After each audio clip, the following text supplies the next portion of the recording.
Sidang permohonan perselisihan hasil pemilihan umum atau PHPU Presiden dan Wakil Presiden 2024 di Mahkamah Konstitusi menuju babak akhir. Semua pihak pun telah melakukan segala persiapan untuk menanti sidang putusan atau ketetapan. Kuasa hukum pasangan calon presiden dan wakil presiden pun sudah memberikan kesimpulan persidangan di Mahkamah Konstitusi. Di sidang sengketa Pilpres ini, Ketua Umum Megawati Soekarno Putri mengajukan diri sebagai amicus curiae atau sahabat pengadilan di MK. Dalam suratnya, Megawati mengajak rakyat Indonesia berdoa agar ketuk palu Mahkamah Konstitusi bukan merupakan palu godam, melainkan palu emas. Sebagaimana diketahui, Mahkamah Konstitusi telah memutuskan pengucapan putusan sengketa Pilpres dijadwalkan besok Senin, 22 April 2024. Lantas, seperti apa prediksi putusan nanti? Dan apa pula harapan dari pihak-pihak yang bersengketa? Tim TV One mengabarkan. Ya pemirsa, tanpa terasa sebentar lagi atau tinggal beberapa hari lagi masyarakat Indonesia akan mendengarkan hasil putusan Mahkamah Konstitusi. Mengingat sidang yang sudah digelar beberapa kali dan cukup alot pemirsa, khususnya dari penggugat dari 01 bahkan juga 03 dan juga pembelaan yang dilakukan oleh tim 02, KPU bahkan juga Bawaslu. Apa sih kira-kira nantinya hasil keputusan MK? Mari kita akan bahas di Apa Kabar Indonesia malam hari ini. Pengamat politik kita Mas Adi Praetno, selamat malam. Assalamualaikum Mas Adi Pray. Selamat malam Caca, waalaikumsalam warahmatullahi wabarakatuh. Ya, saya sekarang akan menyapa 3 narasumber saya. Ini mudah-mudahan semuanya bisa tersambung dengan jelas. Tapi saya sudah mendengar tadi Pak Wihadi Wiyanto, mewakili Partai Gerindra, dan juga ada Mas Aryo Seno Bagaskoro, politikus PDIP, dan sudah juga saya melihat di sini Mas Saiful Huda, politikus PKB. Selamat malam, assalamualaikum warahmatullahi wabarakatuh, bapak-bapak. Salam Mbak Caca. Ya.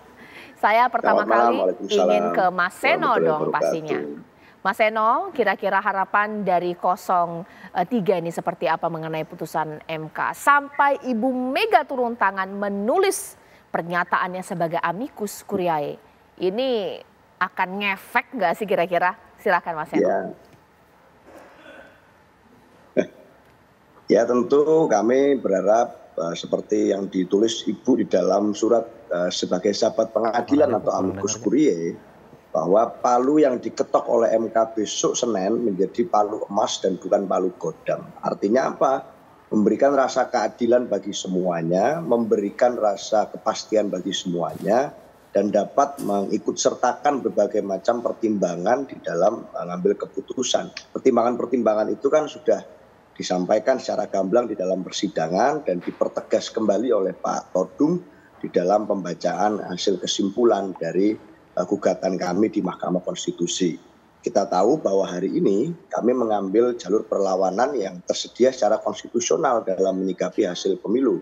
Yang kami persoalkan bukan sekedar semata-mata prosedural pemilu, yang mana kalau kita bicara prosedural maka bicara tentang pelanggaran-pelanggaran yang sifatnya tabulatif, pelanggaran-pelanggaran yang sifatnya hari H.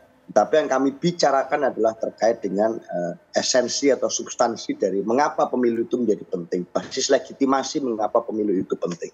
Dan itulah yang kami suarakan dalam persidangan di MK melalui saksi-saksi dan ahli yang kami hadirkan. Kami harap pertimbangan-pertimbangan itu dapat dimaknai sebagai sesuatu yang penting oleh para hakim MK. Dan beliau-beliau semua yang mulia para hakim MK dapat menunjukkan kualitas kenegarawanannya, mengembalikan marwah MK. Pasca banyak publik yang mempertanyakan setelah keputusan MK yang memutus bahwa terjadi pelanggaran etik 2 kali oleh mantan Ketua MK Pak Anwar Usman sebelumnya. Saya rasa ini momentum paling tepat untuk mengembalikan marwah MK di kepercayaan publik. Oke, baik. Saya minta sekarang tambahannya bagaimana Mas Saiful Huda. Ini kalau dari 03 sampai Ibu Mega turun tangan, dari 01 ini seperti apa? Seberapa optimis dan seberapa mendorong keputusan MK ini sesuai dengan keinginan dari 01?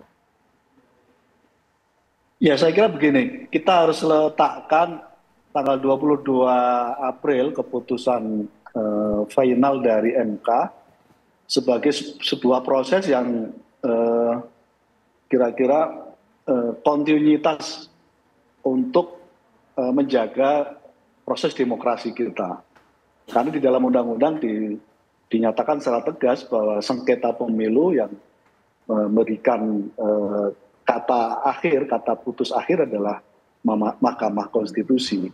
Nah, pada konteks kenapa menjadi riuh dan menjadi ditunggu-tunggu oleh publik terkait dengan keputusan MK, berbeda dengan peristiwa Pilpres tahun 2019, karena memang sejak dari awal ada suasana yang kira-kira publik merasa secara nalar politik dan nalar publiknya merasa ada yang tercederai gitu. Ada proses yang kira-kira menjadi momentum yang oleh publik dirasa menjadi persoalan. Nah, pada konteks itulah kira-kira publik punya harapan besar Mahkamah Konstitusi yang oleh dirinya sendiri melalui keputusan MK dianggap ada persoalan, yaitu adanya pelanggaran berat yang dilakukan oleh Ketua Mahkamah Konstitusinya. Nah, rangkaian inilah yang lalu publik merasa Mahkamah Konstitusi yang memulai dan yang harus mengakhiri sendiri adalah Mahkamah Konstitusi. Nah, pada konteks ini perdebatan kemarin yang begitu sangat substantif di dalam sidang MK, saya kira publik mengakses langsung dan bahkan kita tahu berjuta-juta publik yang mengakses perjalanan dari sidang MK. Nah, pada konteks itu menjadi sangat penting Mahkamah Konstitusi, para hakim memutus secara substansi dari sengketa pemilu dari model yang sebelumnya, yang disampaikan bahwa Mahkamah Konstitusi hanya menjadi mahkamah kalkulator itu. Nah, semua perdebatan kemarin baik yang diajukan oleh pasangan 01 Mas Anies dan Gus Imin, termasuk yang didorong oleh pasangannya Mas Seno, yaitu Mas Ganjar dan Pak Mahfud, betul-betul masuk pada substansi yang tidak lagi ngomongin secara kuantitatif gitu, tapi ngomongin soal adanya pelanggaran yang sangat substantif dan kualitatif. Nah, pada konteks itu saya kira Mahkamah Konstitusi harus kita berharap para hakim memberikan jawaban yang mengembalikan marwah marwah MK-nya dan meletakkan kembali bahwa bangsa ini ya rujukannya lah konstitusi sebagaimana nama dari Mahkamah Konstitusi. Bukan politik pure dan bukan politik dispute yang selama ini menjadi persoalan yang dipersoalkan oleh publik. Oke, ditahan dulu Mas Saiful Huda. Sekarang saya ingin ke Pak Wihadi. Pak Wihadi, kalau dua jawaban tadi dari 01 dan juga 03, seakan-akan MK ini kan dikunci. Kalau tidak sesuai dengan keinginan 01 dan 03, marwahnya dipertanyakan. Bagaimana? Begini, saya ini kalau mendengar alasan teman-teman ini mestinya harus membaca dulu Undang-Undang Pemilu. Bahwa MK itu posisinya, gugatan MK itu untuk apa. Jadi kan sudah jelas kalau MK itu untuk sengketa pemilu kaitan dengan hasil pemilu. Nah, kalau bicara lagi kemudian bahwa yang dinamakan substantif, kemudian tidak lagi berkait dengan gugatan mengenai hasilnya, tapi prosesnya, ini bukan di sini ranahnya. Kan itu kemarin sudah ada yang namanya Bawaslu, DKPP. Nah, kalau sudah kepada MK, itu PHPU, itu adalah hasil perhitungan suara. Nah, ini kan harus dilihat dulu, gitu kan. Jadi jangan kita ini mau merubah undang-undang tata negara ini, ya kan, dengan ahli-ahli politik yang karena untuk kepentingan masing-masing. Kita harus lihat dulu. Jadi jangan dianggap bahwa sesuatu hal ini bisa dimaui oleh kemauan kita, gitu kan. Jadi semuanya kita harus melihat juga. Kenapa mereka tidak mempermasalahkan penghitungan suara hasilnya? Karena memang udah kalah jauh. dari pemilihnya. Jadi 59 juta ini mau dilawan hanya permasalahan-permasalahan yang sebenarnya tidak menjadi permasalahan pokok daripada gugatan di MK itu. Nah, inilah yang menjadi permasalahan. Kalau kemarin kita ikutin, ya kan, bahwa yang namanya ada mereka mempermasalahkan bansos, dan kemudian setelah dipanggil menteri-menteri, dan menteri-menteri itu menjelaskan semuanya, itu ada anti klimaks yang sebenarnya diharapkan oleh para pihak pemohon itu sekarang akan menjadi satu hal yang memang sebenarnya tidak ada hal-hal yang menyangkut mengenai masalah bansos itu. Masa 59 juta itu memilih karena bansos semua? Banyak mereka itu yang merasa bahwa kita ini orang yang punya duit, kenapa mesti harus milih karena bansos? Ya inilah pembodohan yang dilakukan dengan asumsi-asumsi seperti itu. Dikatakan bukan mengenai masalah ini karena permasalahan politik, justru ini permasalahan politik yang dimasalahkan. Permasalahannya, penghitungannya sudah jelas, sudah selesai di situ.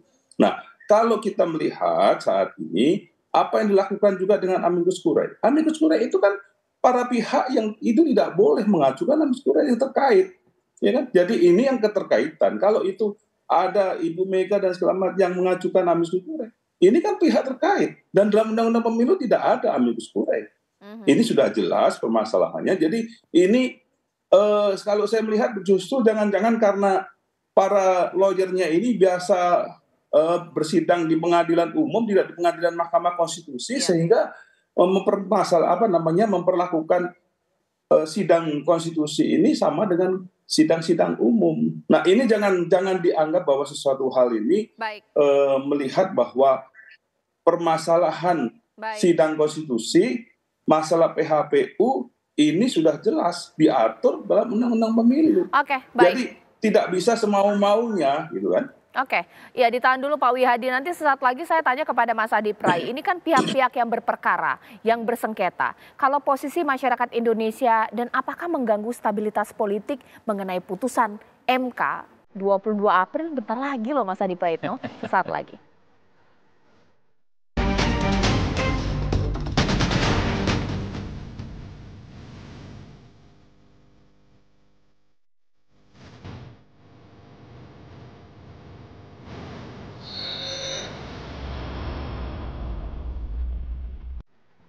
Kalau kita berbicara mengenai pihak yang berperkara, pasti tidak akan habis perdebatannya. Tapi saya ingin tahu sebenarnya posisi masyarakat Indonesia menanti putusan MK ini seperti apa sih? Dan apakah hasil keputusan MK nantinya akan mengganggu stabilitas politik, stabilitas sosial di masyarakat? Kalau mau jujur sebenarnya, Caca, bahwa soal apapun hasil keputusan dari Mahkamah Konstitusi nantinya, ini di level grassroots ke bawah, itu sudah tidak peduli. Masyarakat kita secara umum sebenarnya sudah menganggap pemilu kita sudah selesai setelah KPU mengumumkan secara resmi siapa pemenang Pilpres dan Pileg 2024 ini. Jadi menurut saya persoalan putusan Mahkamah Konstitusi yang tanggal 22 April ini akan segera disampaikan secara terbuka, ini hanya menjadi konsumsi elit, kelompok-kelompok politik terutama mereka yang terafiliasi ke paslon 1, 2, dan 3. Karena mereka ini ingin melihat bagaimana arah putusan ini apakah sesuai dengan harapan 1 dan 3 ataukah tidak, ataukah memang ini hanya sebatas menunggu waktu. Sebenarnya Mahkamah Konstitusi akan menolak secara keseluruhan dari gugatan itu. Jadi kalau kita cek dan tracking satu persatu, rakyat kita sudah bicara tentang bagaimana soal rekonsiliasi politik ya, antara Prabowo dengan Megawati, Megawati dengan Pak Jokowi, kemudian Pak Prabowo bisa merangkul semua pihak-pihak yang kalah dalam pemilu dan seterusnya. Tapi ada yang peduli kan? Kalau ada yang peduli, ya. Itu yang saya sebut tadi, yang peduli ini hanya kelompok-kelompok kelas menengah ke atas, kelompok-kelompok elit yang sebenarnya terafiliasi dan mereka punya kepentingan bagaimana mereka ini melihat exposure putusan MK yang akan segera diumumkan itu. Tapi kalau ditanya kepada masyarakat secara umum, mereka sudah tidak aware, mereka sudah tidak engage, mereka tidak terlampau peduli dengan apapun hasil putusan MK karena bagi mereka pemilu sudah selesai. Itu satu ya. Nah yang kedua, saya kebetulan di kelas itu kan ngajar studi pemilu cukup lama ya, dan agak lama juga belajar tentang undang-undang pemilu. Setahu saya kalau kita misalnya bicara juga tentang Mahkamah Konstitusi, itu memang kewenangannya cukup limitatif, sangat terbatas. Mereka itu hanya mengadili sengketa hasil pemilu. Jadi Oke. di luar hasil sengketa pemilu memang agak sulit untuk bisa diproses oleh mereka. Baik. Jadi kalaupun toh ada penolakan misalnya dari Mahkamah Konstitusi, bukan karena Mahkamah Konstitusi itu misalnya politis, dikondisikan atau apapun, tapi karena memang kewenangan mereka secara absolut tidak maksimal, tidak Oke. mengadili persoalan-persoalan TSM. Saya kasih contoh ya, dalam Undang-Undang Pilkada misalnya, kalau ada yang berperkara untuk provinsi tertentu yang jumlah pemilihnya itu 8 juta, kekalahannya itu yang boleh diajukan ke Mahkamah Konstitusi 2%. Oke. Kalau kekalahannya lebih dari 2%, itu pasti otomatis akan ditolak oleh Mahkamah Konstitusi. Oke. Saya khawatir gugatan yang digugat oleh kawan-kawan 1 dan 3 itu tidak sesuai dengan kaidah dan kewenangan dari Mahkamah Konstitusi. Overall yang ingin saya katakan adalah kita tentu berharap bahwa Mahkamah Konstitusi itu ihdinas sirotol mustaqim. Jadi apapun Luar ayat, ya. putusannya itu sesuai dengan keajegan, sesuai dengan objektivitas, tentu dengan bukti-bukti dan validitas yang bisa dipertanggungjawabkan secara valid kepada rakyat dan kepada hukum Republik Indonesia. Bukan karena ada intervensi, bukan karena ada desakan-desakan supaya Mahkamah Konstitusi itu misalnya dikondisikan untuk menolak ataupun menerima tuntutan-tuntutan tertentu. Itu Baik. yang menjadi harapan kita. Jadi at the end of the day-nya, apapun yang dikeluarkan oleh MK nanti putusannya itu adalah putusan yang betul-betul diterima dan Oke. bisa ditangkap oleh semua pihak. Baik, saya rasa sama sih sebenarnya. 01, 02, dan 03 selalu mengatasnamakan rakyat Indonesia. Tapi dari jawaban Mas Adi Praitno, nggak terlalu banyak kok yang peduli. Kalaupun ada yang peduli itu memang simpatisan, pendukung, atau juga punya kepentingan politik. Mas Seno, boleh ditanggapi?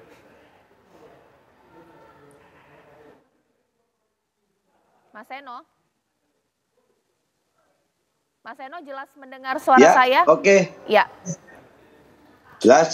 Jelaskah Mbak pertanyaan Caca. saya tadi? Ya, jelas. Oke, boleh. Begini, saya rasa memang secara substansial yang kita persoalkan di MK itu tidak hanya kami gugat melalui Mahkamah Konstitusi, tapi juga secara prosedural telah dilayangkan gugatan terhadap pelaksanaan tata usaha negara di PT UN kepada KPU terhadap pelaksanaan pemilu. Kenapa kok secara basis legitimatif menjalankan berlangsungnya pemilu dengan menerima hasil putusan MK yang kemudian nomor 90 itu tadi. Dan itu kemudian kami secara prosedural telah layangkan gugatan ke PT UN juga. Jadi secara bersamaan, secara prosedural hukum, kalau bicara legitimatif, telah kami layangkan selain di MK juga di PT UN. Tetapi Mbak, sebenarnya kan ini mengaduk-ngaduk berbagai macam pertanyaan di benak publik. Sebenarnya kalau misalnya terkait batas usia wakil presiden saja bisa disidangkan di MK, mengapa persoalan substansi demokrasi mengenai substansi pemilu, mengenai legitimasi pemilu pasca reformasi, tidak boleh kemudian MK melakukan atau mengambil hasil keputusan. Padahal MK ini adalah anak kandung reformasi yang tumbuh pasca reformasi setelah runtuh rezim Orde Baru dan untuk menjaga menjadi guardian of constitution di negara kita. Kalau dalam case memutus ambang batas usia wapres saja bisa membuat sebuah norma baru yang ini sangat mendekati dengan berjalannya pemilu yang lalu, mengapa dalam soal-soal yang lebih mendasar dan substansial MK tidak bisa melakukan hal yang misalnya beyond ordinary business, tapi ini lebih bicara tentang fundamental aksi, bicara tentang demokrasi kita pasca reformasi. Saya rasa kalau bicara dengan logika itu banyak publik yang bertanya-tanya. Ini di luar kemudian publik peduli dengan hasilnya atau tidak seperti kata Ustadz Adi Pray, tetapi saya merasa bahwa sebenarnya secara otoritas ada kemungkinan MK sebenarnya bisa juga berbuat hal-hal yang di luar limitasi wajar sebagaimana yang biasanya dia lakukan. Wong kemarin saja ada bukti seperti itu. Saya rasa itu bisa-bisa saja terjadi. Baik, sesaat lagi nanti saya juga akan minta tanggapannya dari masing-masing narasumber bahwa kalau masyarakat tidak terlalu peduli dengan putusan MK ini seperti apa. Tapi kita tahu bahwa ketika Megawati pun memposisikan dirinya sebagai amicus curiae, ini juga memang kita tidak pandang sebelah mata. Seakan-akan ini menjadi pertarungan tokoh hebat sebesar Megawati beserta dengan institusi sekuat MK. Pemirsa, sesaat lagi.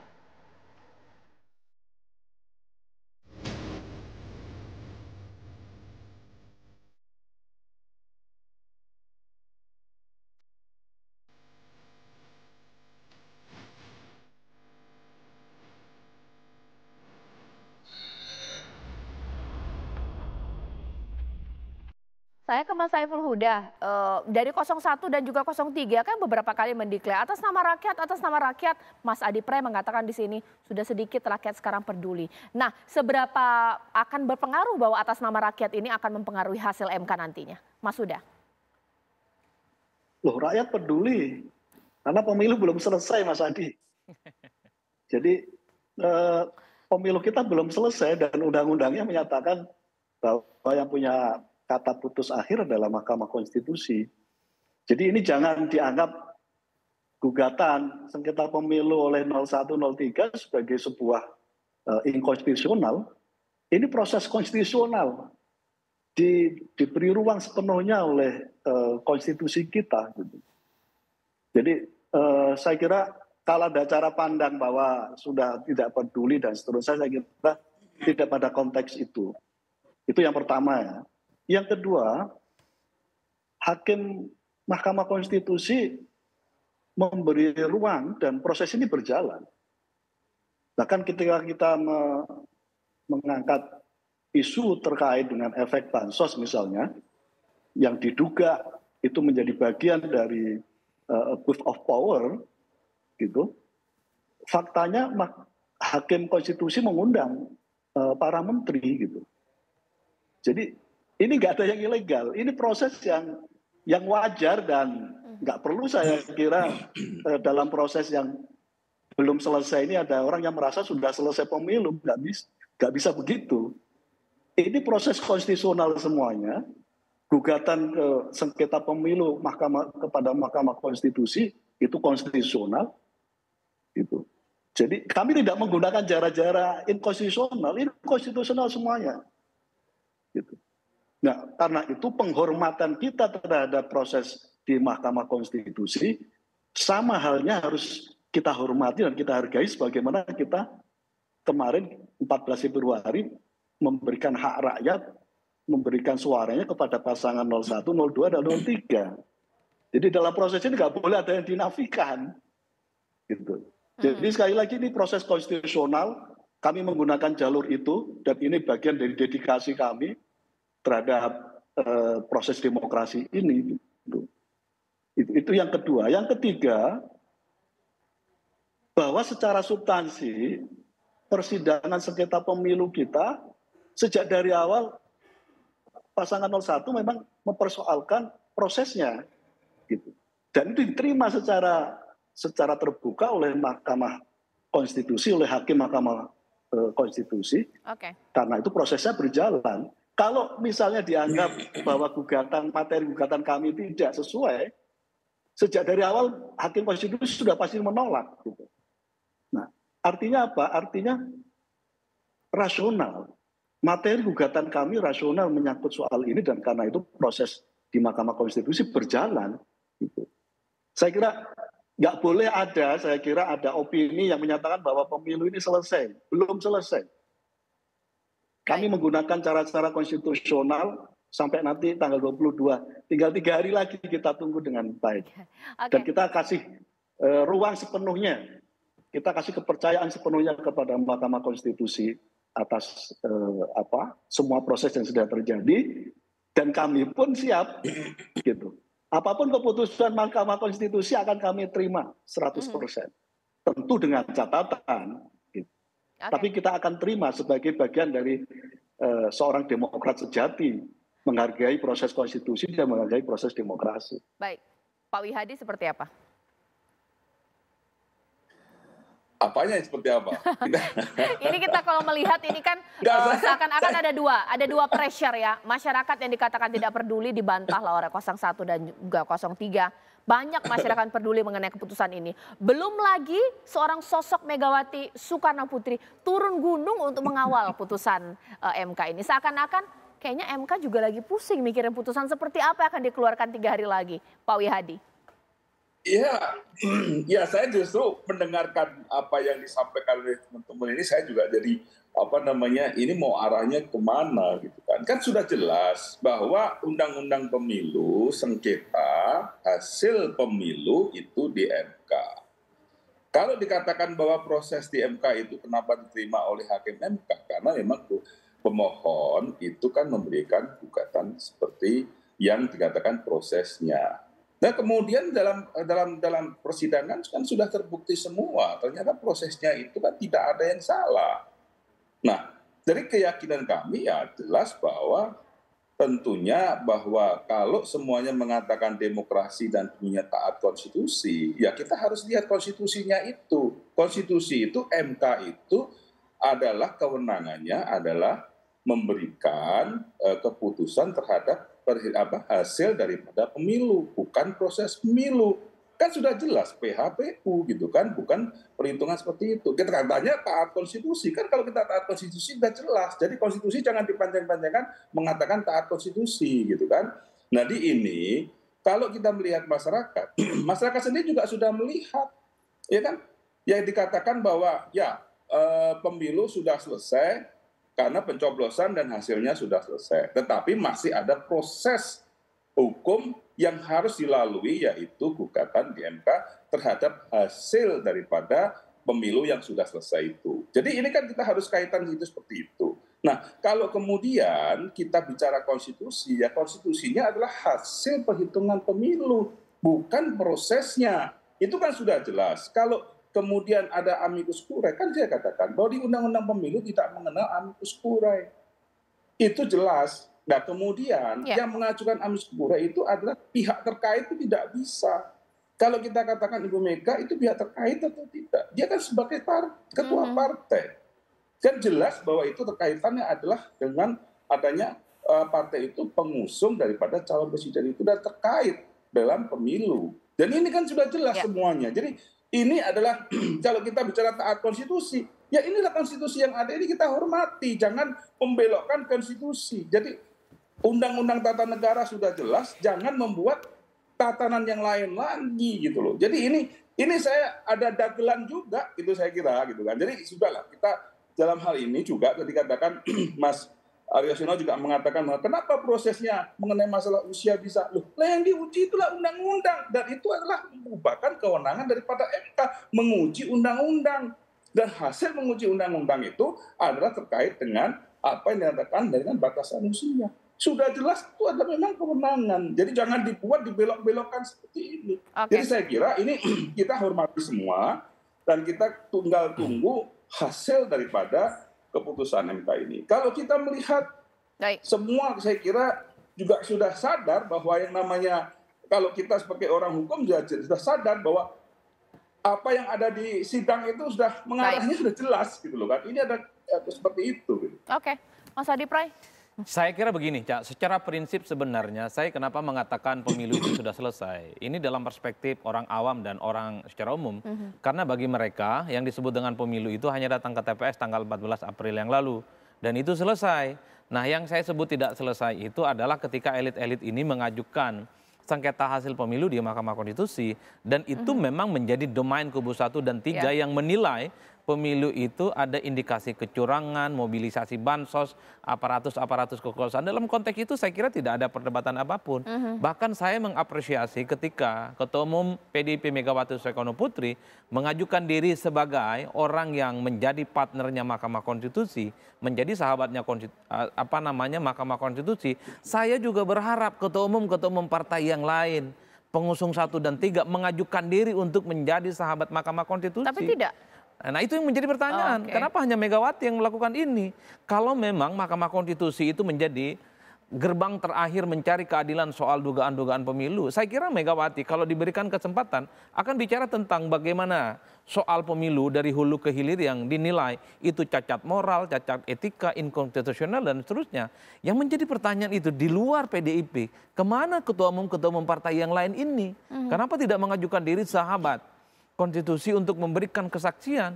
MK itu adalah pertaruhan akhir di mana mencari keadilan soal pemilu di 2024 itu harus ditegakkan di atas segala-galanya. Saya termasuk yang dari dulu sebenarnya, Cak, dari lubuk hati yang paling dalam, Mahkamah Konstitusi itu diberikan kewenangan untuk melakukan audit investigatif terkait dengan dugaan-dugaan kecurangan-kecurangan pemilu yang dinilai terstruktur, sistematis dan masif.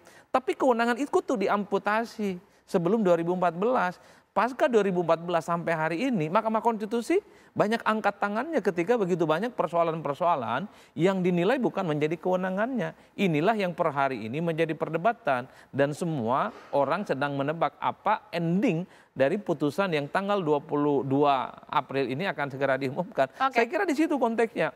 Saya sangat senang sebenarnya kalau sepanjang proses peradilan di Mahkamah Konstitusi ini banyak pihak 1 dan 3 itu menunjukkan bukti-bukti, mengajukan begitu banyak orang yang akan menjadi sahabat saksi di Mahkamah Konstitusi. Kan ini yang sebenarnya untuk menunjukkan bagaimana tingkat kepedulian Mahkamah Konstitusi itu menjadi concern semua orang. Yang menjadi pertanyaan orang, kok yang peduli terhadap proses di Mahkamah Konstitusi kan seakan-akan Megawati aja ini. Ketua umum yang lain kok layah mutu layah ya gitu, kok nggak muncul. Kan itu yang sebenarnya kita tunggu. Baik, Mas Eno boleh tanggapi? Ya saya rasa kan menjadi satu keheranan bagi saya juga kenapa kok kemudian Ibu Mega sebagai sosok yang kita paham betul pernah menjadi Presiden Republik Indonesia kelima, bahkan pada saat pendirian Mahkamah Konstitusi beliau waktu itu adalah menjadi presidennya yang secara de facto dan de jure. Lalu kemudian kenapa pada saat Ibu Mega memberikan pendapat yang ini beyond election sebenarnya kalau bicara sebagai amicus curiae. Lalu kita membaca secara cermat apa yang dituliskan oleh Ibu Megawati Soekarno Putri di sana. Awalnya bahkan dengan tulisan tangan bertinta merah. Itu kan sudah tampak betul bahwa yang dibicarakan oleh Ibu Megawati Soekarno Putri ini beyond election. Bu Mega ini tidak menempatkan diri meletakkan atribusi sebagai Ketua Umum PDI Perjuangan dalam menempatkan tulisan amicus curiae itu. Padahal seorang mantan Wapres RI, mantan Presiden RI, pernah menjadi ketua umum yang mengantarkan Presiden RI 2 periode. Sebenarnya atribusinya kalau mau ditumpuk-tumpuk banyak sekali. Tapi yang ditulis di situ adalah sebagai seorang warga negara Indonesia biasa yang punya perhatian terhadap jalannya konstitusi negara kita pasca reformasi. Itu yang kemudian menjadi standing point position dari Ibu Mega pada saat tulis amicus curiae. Saya kira maka dalam memberikan pertimbangan ke MK ini tidak bisa dimaknai sebagai sebuah intervensi atau sebuah upaya untuk melakukan cawe-cawe atas pengambilan keputusan. Tentu pengambilan keputusan kita tahu dalam ruang-ruang persidangan hukum yang menjadi basis landasan adalah apa yang terjadi dalam ruang sidang. Tetapi kan ini menjadi sebuah terobosan bagi siapapun orang tokoh yang ingin kemudian ikut serta memberikan pandangan terhadap jalannya persidangan bisa terlibat. Buktinya ada Pak Din Samsudin misalnya yang kemudian ikut menjadi amicus curiae. Ada banyak tokoh-tokoh, ada mahasiswa BEM yang juga ikut kemudian memberikan pandangannya. Kalau bicara sebagai sebuah bangsa yang kemudian melakukan kritik melalui tradisi intelektual, ini kan satu hal yang baik. Jadi tidak hanya masalah politik itu dimaknai sebagai pertarungan elektoral, menang kalah, kemudian itu terjadi di lapangan, ada ini bisa nembak berapa segala macam. Tapi ini yang kental pragmatismenya ini bisa kemudian bergeser ke arah tradisi kritik intelektual sebagaimana yang dilakukan oleh para pendiri bangsa. Itulah sebenarnya teladan yang ingin diberikan atau dicontohkan oleh Ibu Megawati pada saat mengajukan diri sebagai amicus curiae. Maka saya kira kalau ada banyak negatif thinking atas hal itu mungkin ya karena ini hal baru saja di dalam politik Indonesia yang terbiasa dengan pragmatisme yang demikian kental, bahwa ternyata masih ada tokoh-tokoh yang memberikan kritik secara intelektual. Saya rasa itu. Oke, sekarang terakhir mungkin saya ke Pak Wihadi. Pasti Pak Wihadi udah dengar lah banyak isu-isu selentingan yang terdengar, prediksi putusan MK seperti apa, bisa lanjut terus tanpa mengubah apapun. Tapi ada juga mungkin nggak ya pemilu diulangnya seperti apa ini? Ya kalau kita melihat dari hasil persidangan itu kan kembali lagi pada saya katakan bahwa yang namanya MK ini kan suatu gugatan ke MK itu adalah terkait dengan penghitungan hasil pemilu. Nah tapi justru kedua pemohon itu tidak mengajukan gugatan hasil pemilu, justru prosesnya. Nah ini kan sudah berbeda dengan apa yang menjadi kewenangan daripada MK. Nah dari hal inilah mungkin kita sudah bisa menyimpulkan apa yang menjadi keputusan MK. Saya kira sudah jelas di situ bahwa keputusan MK bahwa memang perhitungan hasil pemilu yang PHPU yang diajukan ini adalah memang tidak ada dalam petitumnya. Nah inilah semuanya yang kita mesti harus lihat bahwa apa yang menjadi kewenangan MK ini ya memang harus diputuskan sesuai dengan kewenangannya MK itu. Jadi saya kira kita melihat bahwa keputusan MK sudah jelas bahwa mungkin tidak akan bisa berubah daripada hasil pemilu itu. Baik, terima kasih Pak Wiyadi, terima kasih Mas Saiful Huda, terima kasih Mas Seno, Mas Adi Pray, terima kasih juga. Kita tunggulah, masih ada 3 hari lagi. Kita tidak tahu juga apa hasil MK nantinya.